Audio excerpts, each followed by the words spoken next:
Vamos a orar, hermanos. Padre amado que estás en los cielos, Señor, abrimos nuestro corazón, abrimos nuestra mente, cómo necesitamos oír tu voz, necesitamos ser curados, necesitamos ser animados. A veces en reuniones como esta hay tanta gente herida, tanta gente que sufre, gente que está enfrentando circunstancias difíciles en su vida. Manifiéstate esta noche, Señor, en la plenitud de tu poder. Haz maravillas, haz milagros. Que cada hermano vuelva a su tienda, a su barraca, a donde va a dormir, con la seguridad de que tú le has hablado personalmente. Y porque no quiero que sea el ser humano que hable, vamos a abrir el texto bíblico. Y solo vamos a tratar de sacar las lecciones del texto para aplicarlas a nuestra vida. En el nombre de Jesús. Amén. Muy bien, hermanos, el texto para hoy está ahí en la Biblia. Ahí está. Antes de leer el texto, quiero hacerles una pequeña introducción. El otro día yo estaba... Cuando digo el otro día, no se preocupen, puede haber sido 50 años atrás, puede haber sido 20 años atrás o la semana pasada. Pero el otro día yo estaba sentado en mi iglesia, porque antes de ser pastor yo soy miembro de iglesia, tengo una iglesia donde yo asisto. Yo siempre les agradezco a los hermanos porque no me borran de la iglesia, porque nunca aparezco, deberían borrarme por paradero desconocido, pero me dejan ahí. Pero yo estaba sentado ahí y el pastor fue adelante para predicar y lo vi sin Biblia en la mano. Y como somos los viejos, ¿no? A mí como que no me gustó mucho.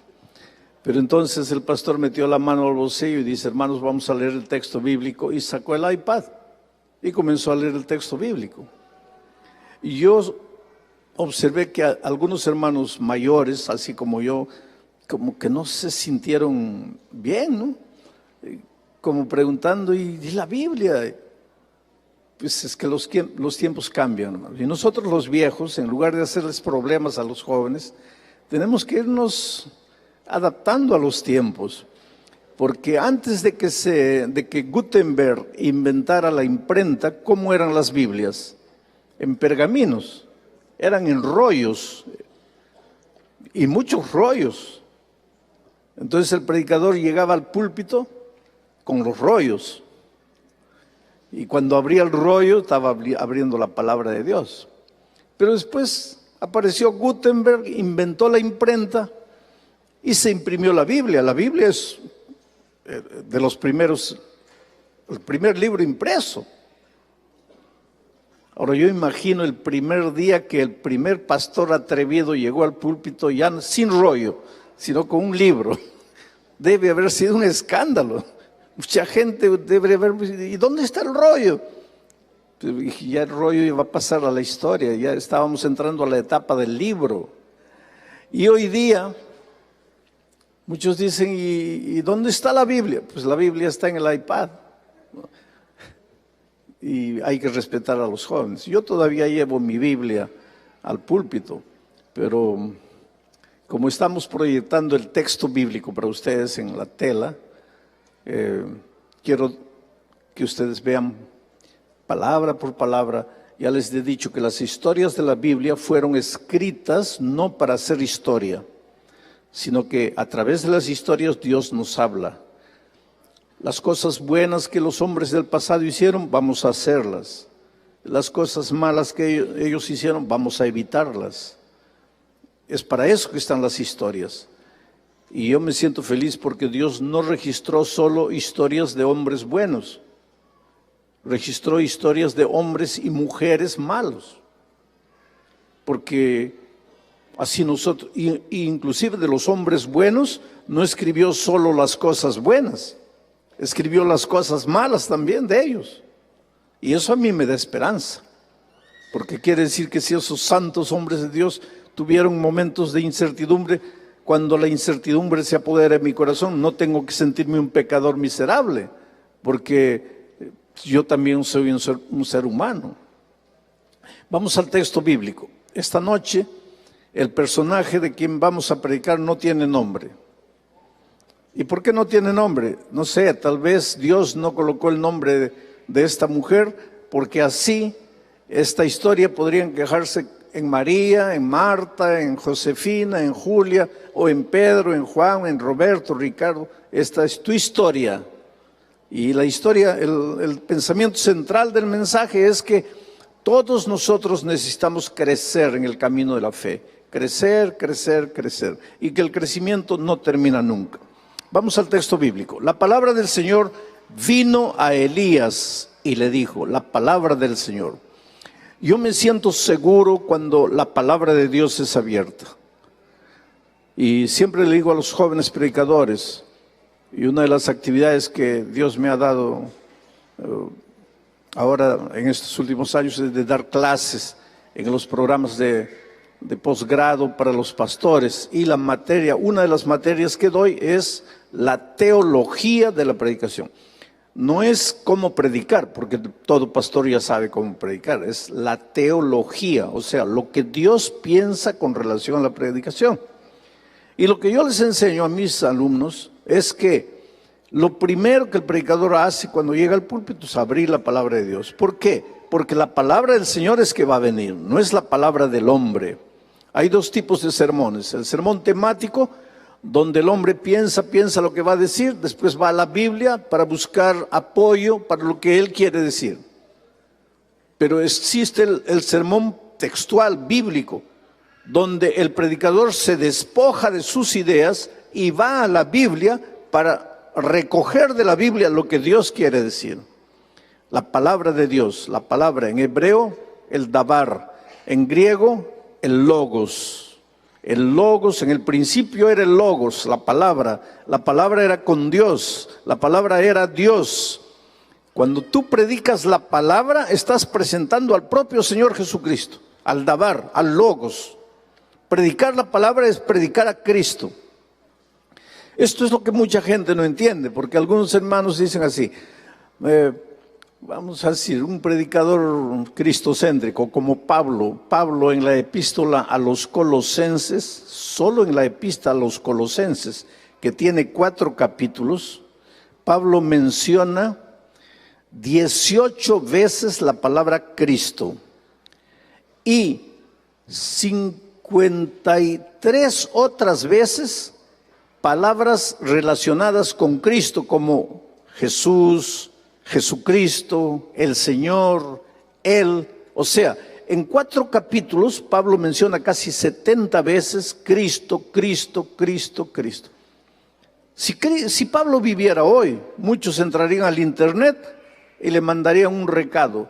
Pablo, tú predicas solo Cristo, Cristo, Cristo, y la profecía, y el mensaje del tercer ángel. Pablo, ¿qué te pasa?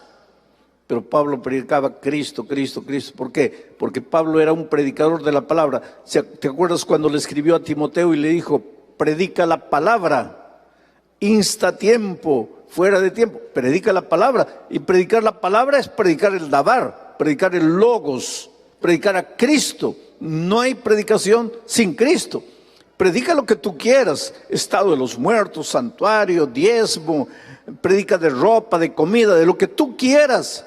Pero Cristo, Cristo, Cristo. Cristo en el comienzo, Cristo en el medio, Cristo en el fin. El dabar. La palabra del Señor vino a Elías y le dijo, la palabra de Dios viene a todos, hermanos. Algunos la reciben, otros no la reciben. Algunos abren el corazón cuando la palabra viene, abren el corazón, otros cierran el corazón. Yo espero que ustedes esta noche, comenzando por mí, todos abramos el corazón a la palabra de Dios. La palabra del Señor vino a Elías y le dijo, deja este lugar y vete a vivir por algún tiempo en Sarepta de Sidón. Interesante, ¿no? Deja este lugar. Un día la palabra de Dios vino a ti, yo no sé cómo, y te dijo, deja México y vete a vivir a California por un tiempo. Y te viniste, porque la palabra de Dios te habló. La palabra de Dios habla de muchas maneras interesantes, a veces a través de las circunstancias. La revelación se revela, Dios se revela en la naturaleza, en sueños, en visiones, a través de su palabra escrita. Yo prefiero que Dios me hable a través de la palabra escrita, Por eso estudio la palabra de Dios. Es más seguro que querer sentir la voz de Dios. Yo no creo mucho cuando alguien dice así: esta mañana Dios me despertó a las 2 de la mañana, me ha dicho que les predique esto. Yo no creo mucho eso. Ahora, si me dijeran: esta mañana Dios me despertó a las 2 de la mañana y empecé a estudiar la Biblia y encontré este mensaje, ahí sí yo creo. Porque Dios habla a través de su palabra, no a través de, no, que me incomodó, me dijo, no. Todo lo que Dios ya te dijo está en su palabra. Por eso vea la palabra, abre la palabra y gasta tiempo analizando el texto bíblico y tratando de sacar las ideas de la palabra. La palabra del Señor vino a Elías y le dijo: deja este lugar, vete a vivir por algún tiempo en Sarepta de Sidón. ¿Por qué le dijo Dios eso? ¿A quién se le dijo? A Elías. ¿Por qué le dijo a Elías? Porque Elías, en el nombre de Dios, se presentó al rey Acab. ¿De dónde era Acab? El rey de Israel. Al rey de Israel. No debería ser el líder del pueblo, no debería llevar al pueblo a la entrega completa al Señor Jesús, sí, pero a veces los reyes fallan, y en este caso Acab falló, y él falló porque se casó con una muchacha que no era del pueblo de Dios, y la influencia de esta muchacha fue tan grande en él que lo corrompió. ¿Cómo se llamaba la esposa de Acab? ¿Te gustaría llamarte Jezabel? No, lógico, porque el nombre de una persona simboliza su carácter, y ¿quién quiere ser como Jezabel, no? ¿Sabes dónde había nacido Jezabel? En Sarepta. Era original de Sarepta, sareptiana. Y ahora Dios manda a Elías allá a Sarepta, la tierra de Jezabel. ¿Y por qué lo manda? ¿Sabes por qué? Porque él denunció el pecado. Elías denunció el pecado del pueblo. Y como consecuencia de eso, Elías le dijo: para que tú me creas, no va a llover. Y dejó de llover. Y entonces Elías fue, se escondió en una cueva, porque si iba a dejar de llover, iba a dejar de llover para los malos, pero también para los buenos. Eso es lo que te digo, hermano. Si por desgracia un avión se cae, van a morir los malos, pero los buenos también van a morir. Los que no querían saber nada con Jesús van a morir, pero los que dentro del avión tenían una vida bonita de comunión con Cristo también van a morir. Es que mientras vivamos en este mundo, siempre los problemas, las dificultades son para todos. La crisis viene para todos, la falta de empleo viene para todos, pero Dios para sus hijos siempre provee, siempre hay una cueva. Y siempre manda un cuervo. Y siempre manda pan. Y siempre manda gluten. A veces no sabemos qué hacer con el versículo que dice que Dios le mandó un cuervo llevando pan y carne. Tendría que decir gluten ahí. Entonces no, pero es que ellos todavía no tenían la luz completa, por eso dice carne. No, hermanos, dice carne porque dice carne. Ahora, cuidado, yo no estoy diciendo coman carne, cuidado. No interesa qué era. Lo que interesa es que Dios se preocupa por sus hijos.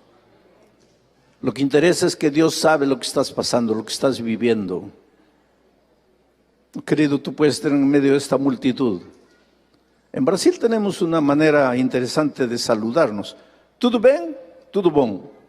¿Tudo bom? Tudo bem. Es decir, si alguien te saluda en Brasil, ¿tudo bem? Tú tienes que responder, tudo bom. Y si el otro te saluda, tudo bom? Tú tienes que responder, tudo bem. Tudo bom, tudo bem. Tudo bem, tudo bom.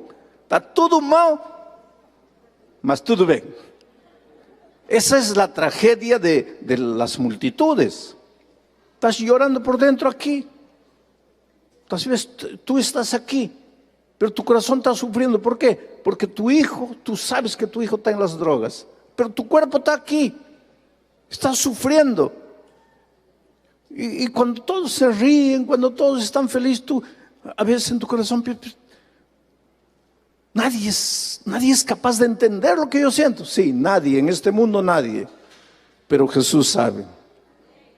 Y Jesús tiene una cueva para ti, para que te escondas en la cueva. Y ahí no te va a faltar agua y no te va a faltar pan, porque Él te va a llevar.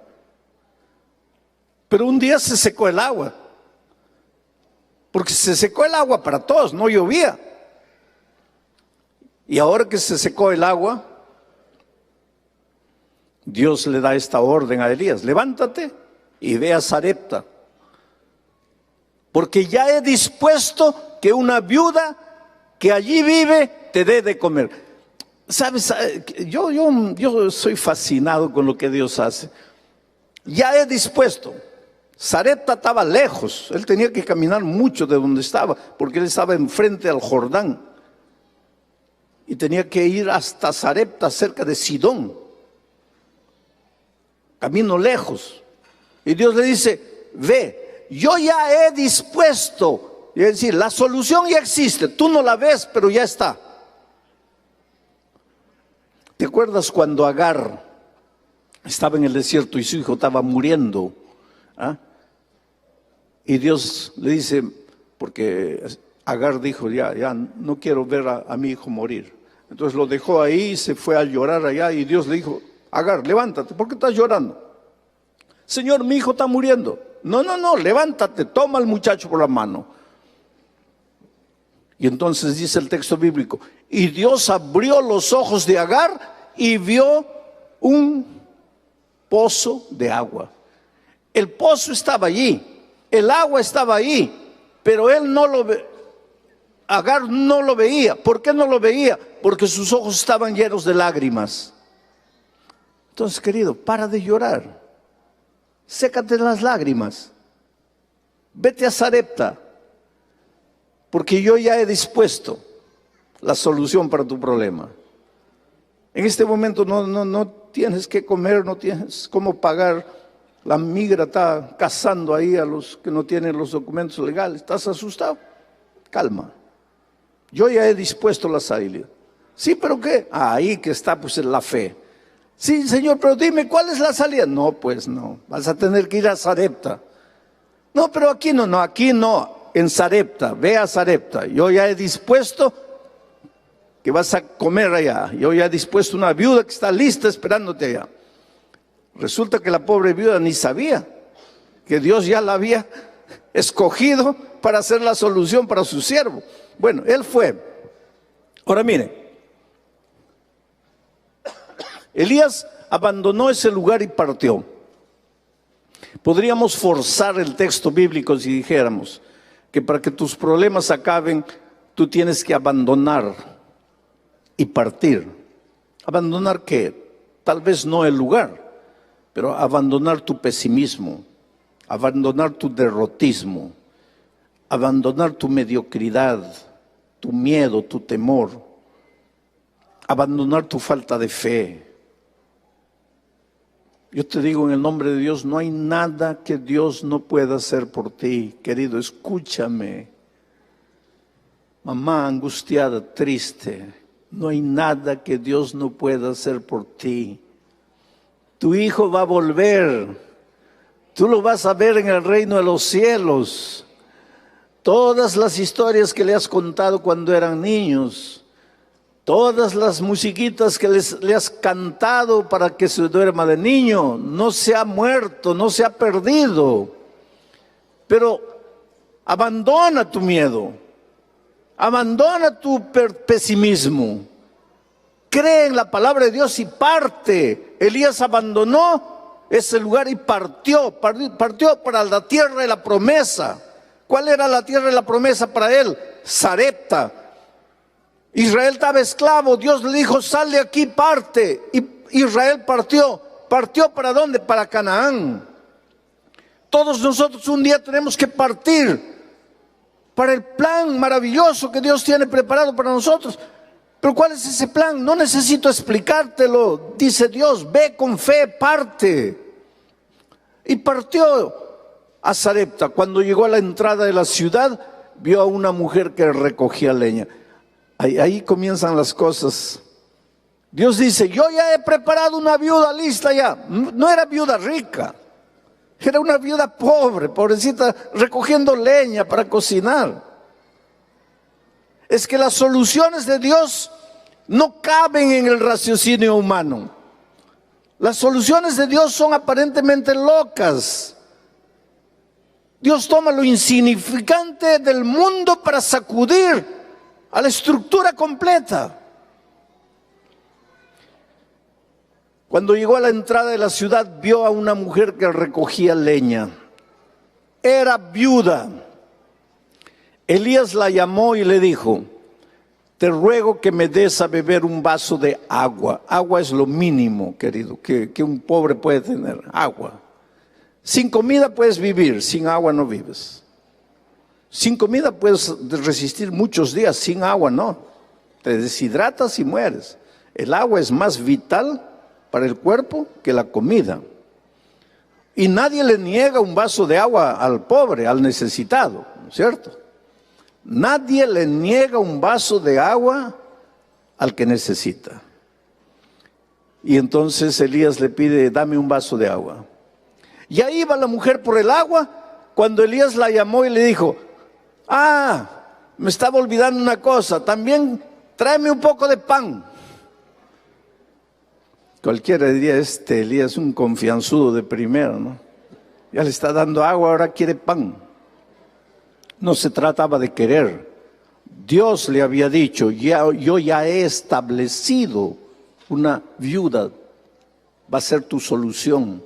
Pero ¿cómo una viuda? Una viuda pobre. Sí, no me preguntes cómo, yo ya he establecido. A veces los milagros no ocurren en tu vida porque tú te preguntas cómo. Y milagros no se explican, hay que creer. ¿Te acuerdas cuando Jesús le dijo a la samaritana: dame de beber? Y la mujer preguntó: ¿pero cómo? Jesús después de pedirle: dame de beber, le dijo: si tú me pidieres, yo te daré el agua de la vida. Y la mujer pregunta: ¿pero cómo puedes sacar el agua si el pozo es hondo y tú no tienes una cuerda, no tienes un balde? ¿Cómo vas a hacerlo? Y yo te diría como Jesús le dijo a Pedro: ¿y a ti qué te importa? ¿Tú crees lo que te estoy diciendo? Sí, pero como una viuda pobre me va a solucionar el problema. No te preocupes. Porque tú, buscando soluciones humanas, buscarías al hombre rico. Y Dios tiene para ti la solución, no con el hombre rico, sino con la viuda pobre. Porque los caminos de Dios son misteriosos. Una cosa es: cree en la palabra de Dios, parte a la tierra de tus sueños, de la promesa bendita. Dios nunca te llevará a un lugar a donde su gracia no te acompañe. Parte, ve, acepta la promesa divina. Entonces continúa el relato. Miren cómo el mensaje sale del texto de una manera maravillosa. Pero ella le respondió: te juro por el Señor tu Dios que no he cocido pan. Solo me queda un poco de harina en la tinaja y unas gotas de aceite en una vasija. Con los leños que me viste recoger, voy a cocer el último pan para mi hijo y para mí. Después de comerlo, nos dejaremos morir. Ahora miren cuántas ideas maravillosas en este texto. Primero, la mujer estaba comenzando su experiencia de fe. Y todos empezamos nuestro peregrinaje de fe en algún momento de la vida. Todavía la mujer estaba lejos de Dios. Para ella, Dios era el Dios de Elías. Cuando tu Dios es el Dios del pastor, no va a suceder mucha cosa en tu vida. Pero cuando tu Dios sea tu Dios, ahí tú vas a ver los grandes milagros. Por eso es que tú no tienes que contentarte con la experiencia de los otros. Tú toma tu propia experiencia. Yo siempre le digo a mis hijos: yo el día que me muera no voy a tener dinero para dejarles. Pero como quisiera dejarles la confianza que Dios me ha enseñado a tener en Él. Hay unas cosas tan interesantes. Yo he aprendido a confiar en Dios ya. La vida a golpes y me ha enseñado a confiar. El otro día tenía un compromiso aquí en los Estados Unidos. Tenía que llegar sí o sí. Y estoy sentado en el aeropuerto de San Pablo cuando dicen el viaje fue cancelado, no saldrá más. Todo el mundo corrió ahí a la fila a formar para reclamar, para ver cómo iba a salir. Y entonces por el altoparlante dijeron, pero hemos encontrado 3 lugares en otra compañía, pero solo irán personas que están enfermas, casos así excepcionales. Todos corrieron a la fila. Yo me senté y dije, Dios mío, si tú quieres que predique, pues iré. Y si no quieres que predique, debes tener otra persona para predicar. Yo me quedaré tranquilo. Me senté, a la gente se mordía y una fila gigantesca, el vuelo cancelado. Yo sentado tranquilo y de repente por el parlante, señor Alejandro Bullón, voy. Y la muchacha me dice en voz bajita, le hemos conseguido un vuelo, corra que el vuelo está saliendo, es en el otro terminal. Salí corriendo, llegué aquí. He aprendido a confiar en Dios, porque es mi Dios. ¿Cuántas veces yo erro, hermanos? Pero cuando llega la noche me agarro de mi Dios y lloro a mi Dios y le abro mi corazón a mi Dios. Pero yo quisiera que mi Dios sea tu Dios. Y eso es lo que le digo a mis hijos. Hijos, ¿cómo quisiera que mi Dios sea el Dios de ustedes? Busquen a Dios. ¿Cómo? Mañana en la mañana vamos a ver los instrumentos para buscar a Dios, para caminar con Dios. Pero esta pobre mujer todavía dice, tu Dios. El día que tú digas tu Dios, eso no te sirve mucho. El Dios de los otros tiene que llegar a ser tu Dios. Mira, pero ella le respondió, te juro por el Señor tu Dios que no he cocido pan. Ahora, si Dios no es tu Dios, ¿qué va a pasar? Solo me queda un poco.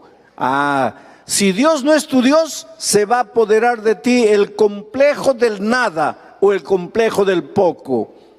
¿Quién soy yo? No soy nada, no soy nadie, no tengo nada. ¿Cómo nada? ¿Alguna cosa tiene? No, nada. Ese complejo del nada es terrible, hermanos. Cuando Moisés llegó al Mar Rojo, una montaña imposible de subir. De otro lado, otra montaña imposible de subir. Delante, un mar imposible de ser cruzado. Atrás, un ejército imposible de ser derrotado. Ay, Dios mío. Y Dios le dice, ¿qué tienes en la mano? Nada. ¿Cómo nada? Nada. ¿Qué tienes en la mano? Pues un palito. Entonces no digas nada. Levanta la vara. ¿Pero para qué, Señor? No preguntes, levanta la vara. Moisés levanta y el mar se abre. ¿Cuánto tienes en el bolsillo en este momento? Nada. Ahora, cuidado. ¿Cómo que nada? Pero cuando tu Dios no es tu Dios, ahí pues nada. No tengo nada. Solo me queda un poquito de harina. Dice poco, ¿no? Pero el peruano diría poquito. Los peruanos usan todo de diminutivo, ¿no? Hazme un favorcito, un poquito. Así somos los peruanos. Solo me queda un poco de harina en la tinaja, unas gotas de aceite en una vasija. Con los leños que me viste recoger, voy a cocer el último. Pobre, ¿no? Cuando tu Dios no es tu Dios, pues no tengo nada, tengo un poco, unas gotitas, el último, pues porque tu Dios no es tu Dios. Porque cuando Dios pasa a ser tu Dios, ahí, entonces mira la actitud de una mujer sin Dios. Poco de aceite, pocas gotas, voy a cocer el último pan para mi hijo. ¿Y después qué? La muerte. Querido, la muerte no es salida para nadie. La muerte no es salida para nadie. Ahora, yo sé que eres un ser humano y que muchas veces en la vida tienes ganas de morir. Presidente de mi país, hace pocos meses, miró para aquí, no había salida, no hay salida, no hay salida, no hay salida. Agarró un revólver, se dio un tiro. Hoy día prendieron a otro presidente del Perú. Parece que todos los presidentes van presos. Ya hay uno ya preso. La muerte no es salida, querido. La muerte no es salida. Pero pastor, yo no veo luz. Yo sé que no ves luz. Pero la muerte no es salida.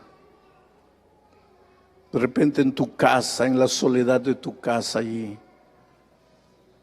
tal vez en el otro continente, ya 1 de la mañana, 2 de la mañana, estás sentado en tu computadora mirando este programa, oyendo este sermón,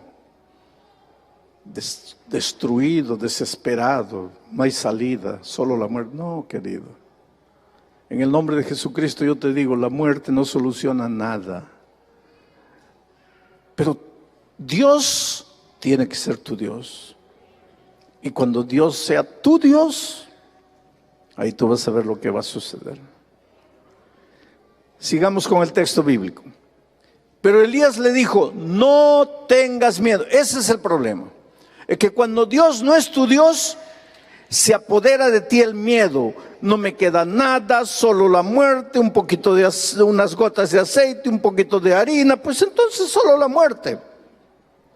Pero lo que tú no te das cuenta es que el miedo te oscurece el entendimiento. No ves, no te das cuenta, hay salida para todos los problemas, pero tienes que tener confianza en Dios. Cuando llega la confianza, desaparece el miedo. ¿Te acuerdas de los discípulos en alta mar, aquella noche que se estaban hundiendo? Ay, estaban con tanto miedo, tanto miedo que cuando Jesús apareció, ¿qué dijeron? Es un fantasma, un fantasma. Mira, puro miedo. Jesús apareció. ¿Calmó la tempestad? No la calmó. Pero el miedo desapareció. Porque ¿qué dijo Jesús cuando llegó? Soy yo, no tengan miedo. El miedo desapareció. Y una vez que desapareció el miedo, Pedro dijo, Señor, si eres tú, manda que yo vaya a ti por sobre las aguas. Y Jesús le dice, ven. Y Pedro saca el pie del piso y pisa en el agua y no se hunde. Tú serás capaz de andar por encima del agua cuando el miedo desaparezca de tu corazón. Cuando Adán y Eva pecaron, lo primero que Dios colocó en el corazón de ellos fue el miedo. ¿Por qué? Porque sabía que con el miedo ellos estarían arruinados para el resto de la vida. El miedo destruye. Por eso Elías le dice a la mujer, no tengas miedo. Ve, haz lo que quieres hacer, el pan, para que tu hijo coma. Pero antes de que tu hijo coma y que tú comas, cuece una pequeña torta bajo el rescoldo y tráemela. Después cocerás pan para ti y para tu hijo.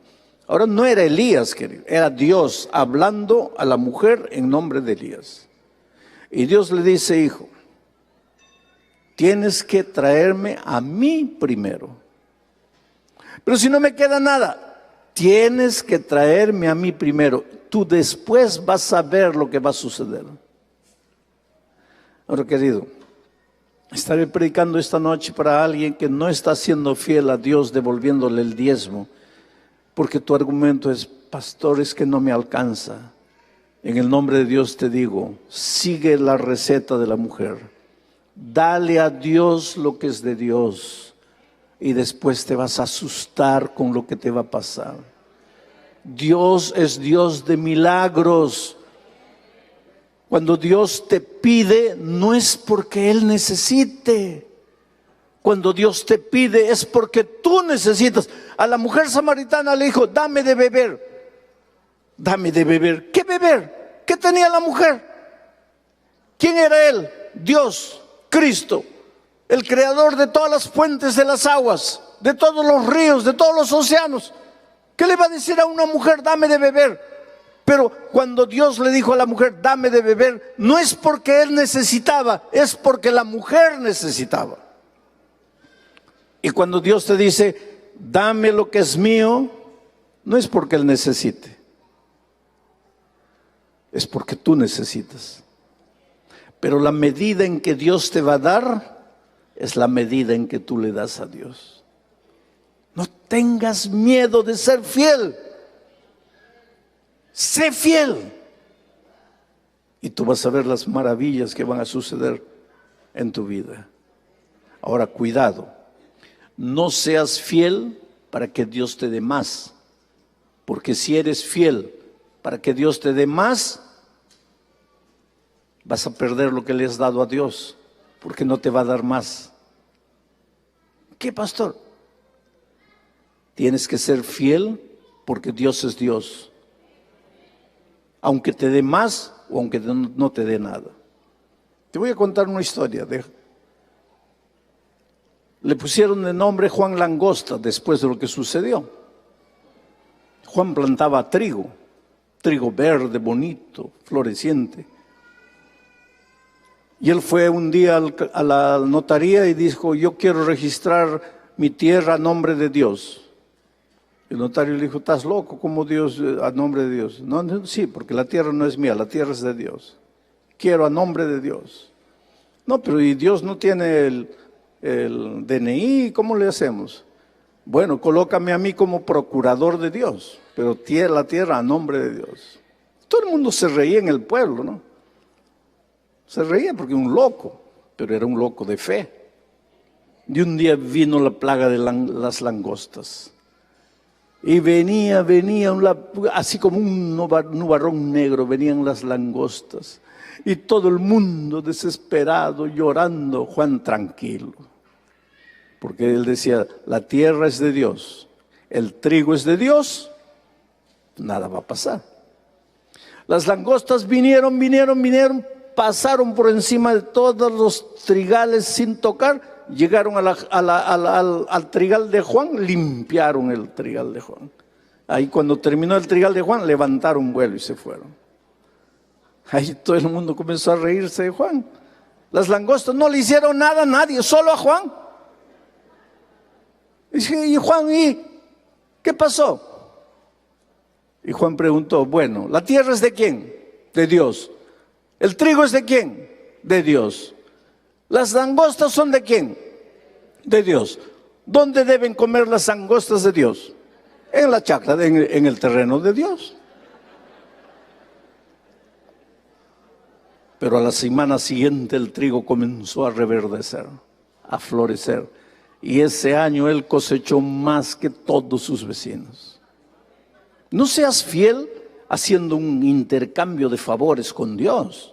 Yo te doy para que me des más. Si no me das más, no te doy. Espera, ¿qué quieres hacer con Dios? Tú tienes que ser fiel porque Él es Dios. Pero Dios nunca va a dejar de cumplir su promesa. No tengas miedo. Elías le dijo, no tengas miedo, ve, haz lo que tengas que hacer, pero antes cuece una pequeña torta bajo el respaldo, tráemela, después cocerás para ti y para tu hijo. El Señor, el Dios de Israel me ha dicho, no va a faltar harina en la tinaja, ni va a disminuir el aceite en la vasija, hasta el día en que el Señor haga llover sobre esta tierra. No te va a faltar. Y la viuda creyó. Y la viuda hizo lo que Elías le dijo. Por favor, querido, en tu propia vida, haz lo que el Señor te dice. Porque tú nunca pierdes cuando haces lo que Dios te dice. El Señor, la viuda hizo lo que Dios le dijo. Y los tres comieron durante muchos días. Muchos días. Esa es la promesa de Dios. Traed todos los diezmos al alfolí y haya alimento en mi casa, dice el Señor, y os abriré las ventanas de los cielos hasta que abunde. ¿Dice así? No, hasta que sobreabunde. Muchos días, muchos días. Y tal como el Señor se lo prometió a Elías, no faltó harina en la tinaja ni bajó el nivel del aceite en la vasija. Qué maravilla, ¿no? Si la historia terminara ahí sería linda. Pero un día, y es que mientras vivamos en esta tierra siempre habrá un día, pero un día. Todo es maravilloso, pero un día. Pero un día, ¿qué pasó? El hijo de la viuda cayó gravemente enfermo y se murió. Los hijos de los hombres y mujeres fieles a Dios también mueren. Mientras estemos peregrinando en el desierto de esta vida, siempre va a haber un pero un día. Parece que todo te va bien, Dios te bendice, Dios te conduce, pero un día. Esa es la realidad de esta vida. Por eso tienes que estar siempre dependiendo de Dios. Ahora, aunque los días sombríos lleguen a tu vida, no te desesperes. ¿Qué pasó? Pero un día el hijo de la viuda cayó gravemente enfermo y se murió. ¿Y ahora qué pasó? Entonces ella le dijo al profeta: ¿qué tengo yo que ver contigo, varón de Dios? Varón de Dios. Ese profeta vivió una vida tan linda que todos lo veían como el varón de Dios. Yo le digo eso todas las mañanas al salir de casa, del hotel, a Dios: Señor, que las personas vean un varón de Dios en mí. Soy un ser humano como cualquiera, tengo defectos, tengo errores, cometo tonterías, pero quisiera que el pueblo de Dios vea un varón de Dios. Veían en Elías un varón de Dios. ¿Qué le dijo la mujer? Has venido a hacerme recordar mis pecados. Porque esta es la naturaleza humana, hermanos. Cuando te pasa algo malo, lo primero que piensas es ¿qué cosa? Es por causa de mi pecado. Es por causa de mi pasado. ¿Y quién no tiene un pasado, no es cierto? ¿Quién no tiene algo de qué arrepentirse, de qué llorar? Pero yo te digo, en el nombre de Dios, no te desesperes. Las cosas malas que te pasan no son por causa de tu pecado, son por causa del pecado. Porque un día el pecado entró a este mundo y malogró todo. Y hoy día estamos peregrinando en un mundo de dolor.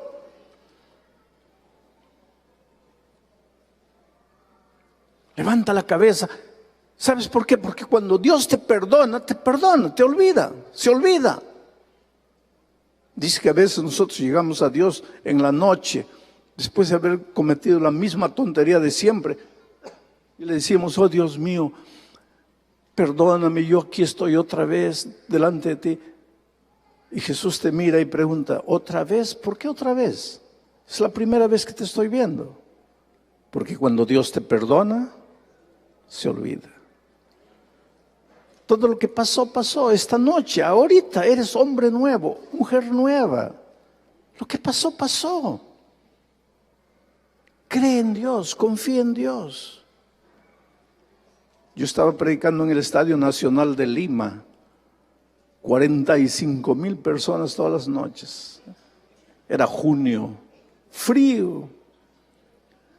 Un guerrillero del Sendero Luminoso, con un gorro aquí, una bufanda, lentes oscuros en plena noche, atormentado por su conciencia, porque él no entró para escuchar el Evangelio, entró para estar ahí vigilante a todas las que eran los tiempos de los guerrilleros allá en Perú. Pero el Evangelio tocó su corazón, lo sacudió. Y él dice así: pastor, yo todo lo que hice, lo hice soñando con un nuevo Perú. Y si para construir un nuevo Perú hay que derramar sangre, yo estaba dispuesto a hacerlo. Pero esta noche entendí que toda la sangre que tenía que ser derramada ya fue derramada en la cruz del Calvario. Pero ahora, pastor, ¿qué quiere que haga con mi vida? ¿Qué quiere que haga con las vidas que destruí? Con la sangre que derramé. Para mí no hay perdón. Pero yo te digo esta noche, hay perdón para ti, querido. No importa lo que hiciste, no importa dónde te fuiste, hay perdón para ti. Y si el dolor está tocando la puerta de tu corazón, no te preguntes: Has venido a hacerme recordar mis pecados. No, no tienen, tu dolor presente no tiene nada que ver con tu pecado. Es con el pecado que reina en este mundo. ¿Has venido a hacer que mi hijo se muera? Y Elías le dijo, déjame ver a tu hijo. Y ahora miren, y Elías le dijo, déjame ver a tu hijo, y se lo quitó de los brazos y le llevó al lugar donde él dormía, donde el niño dormía, y lo recostó sobre su cama. Y luego clamó al Señor. Aquí, solo de este clamor al Señor podría predicar un sermón entero. Clamar, no era orar, clamar. Derrama tu alma, querido, llora delante de Dios. No quieres que nadie te vea, cierra la puerta de tu cuarto, métete ahí en la cama, solito, llora delante de Dios, sin miedo. Clama a Dios, clama. Y Elías clamó a Dios, y el Señor... Y le dijo, Señor, mi Dios. Pues es lindo clamar cuando Dios es tu Dios, ¿no? Señor, mi Dios. ¿Acaso a la viuda que me hospedó en su casa y que me dio de comer, vas a afligirla dejando morir a su hijo? ¿Vas a permitir que el diablo salga victorioso? ¿Vas a permitir que el diablo destruya a este muchacho? Tú eres mi Dios. Tú no conoces derrota. Tú puedes hacer maravillas, oh Señor, haz maravillas. Dicho esto, se tendió sobre el niño 3 veces mientras clamaba, continuaba clamando al Señor con estas palabras: Señor y Dios mío. No te olvides de eso. Señor y Dios mío, mi Dios, mi Señor, Señor, mi Dios, te ruego que le devuelvas la vida a este niño. Y el Señor oyó su petición, y el alma del niño volvió a su cuerpo. No es que el alma se había ido, la conciencia del niño volvió a su cuerpo y el niño recobró la vida. Entonces el profeta tomó al niño y lo llevó a su madre y le dijo: mira, tu hijo está vivo. Querido, clama a Dios, llora delante de Dios, haz de Dios tu Dios. Señor, mi Dios, clama por tu hijo, y en cualquier momento tu hijo va a entrar por las puertas y te va a decir: mamá, papá, regresé. Estoy herido, pero regresé. Cargo las marcas del pecado en mi vida, pero estoy aquí. Al Dios que me enseñaste cuando era niño, al Dios que me mostraste.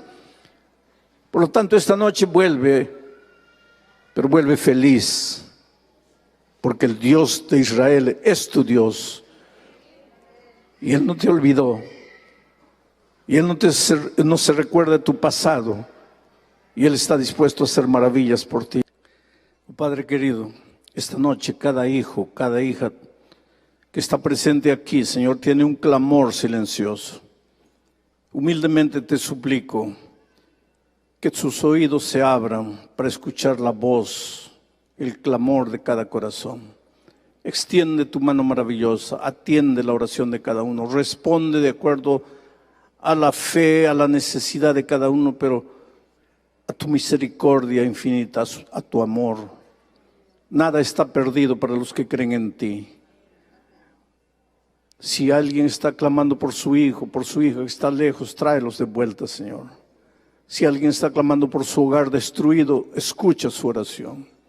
Si alguien está pasando por momentos financieros terribles, oh Señor, organiza su vida. Si alguien está desempleado, oh Señor, tú provéele una fuente de sustento. Pero tú quieres llegar a ser el Dios de cada uno, y que esta noche ellos te clamen diciendo: Señor, mi Dios, y ellos no se sentirán solos. Cuídalos, Señor, guárdalos. Danos una buena noche de descanso en el nombre de Jesucristo. Amén. Dios les bendiga, hermanos. Buenas noches.